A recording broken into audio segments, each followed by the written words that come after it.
Well, here's a big hint. If your own phone number calls you, don't pick up.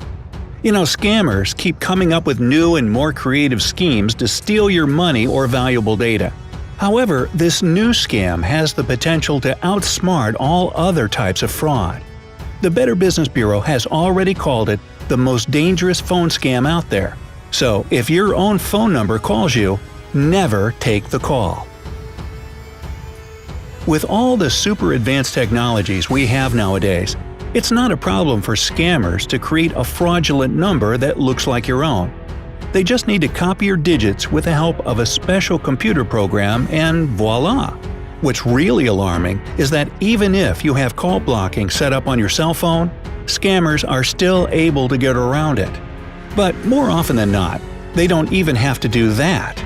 Curiosity is human nature, and lots of people who've suffered at the hands of these criminals admit that they wanted to find out how it was even possible that their own phone number was calling them. So, regrettably, they answered the call. So, what's in it for these criminals?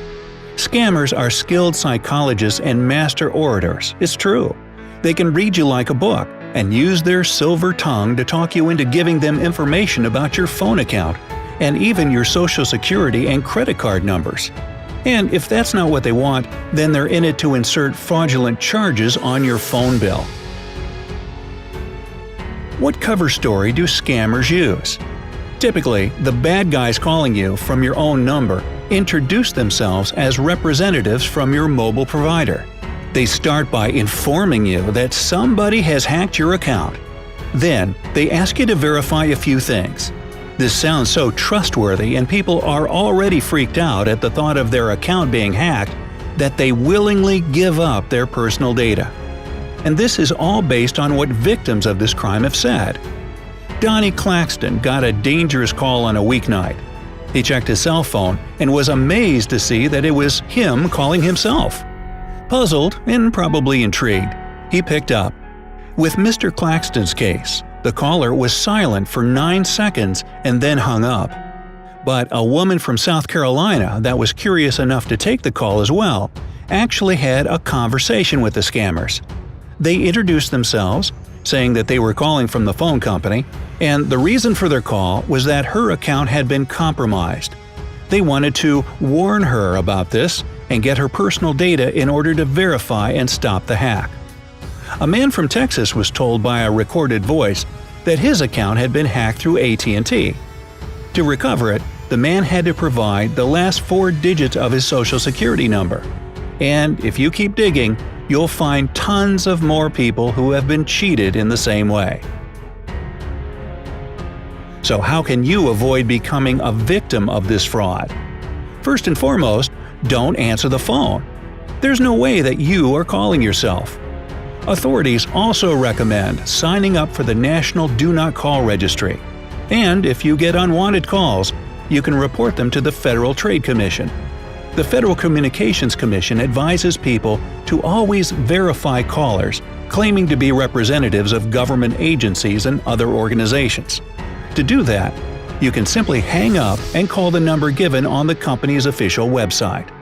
Also, be extremely cautious about the information you're about to give anyone calling you.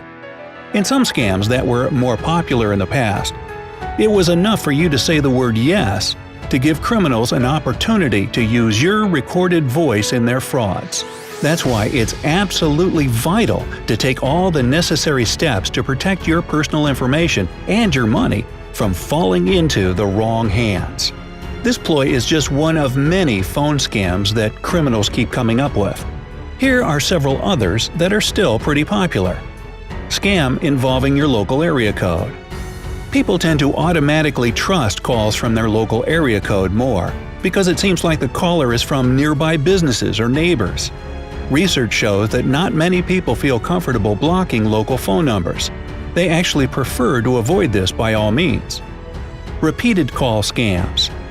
Scammers are able to program special auto dialers so that they'll make repeated calls to your phone but disconnect after just one ring. Of course, after some time, you'll get so irritated that you'll want to call them back and give them a piece of your mind. But before you dial that number in a fit of rage, think twice. If the area code is 664, 876, or 268, it's coming from the Caribbean, and you'll be charged for every minute of the call. Another possible outcome is that you'll be transferred a bunch of times, racking up your bill sky high. The "Can you hear me?" scam. Well, this scheme isn't new, but people keep falling for it.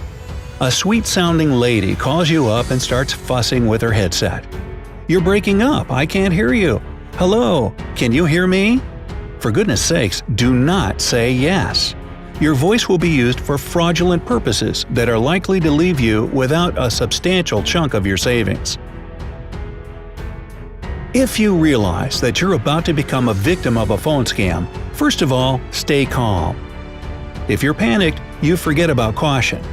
By the way, that's why criminals typically insist that their call is urgent.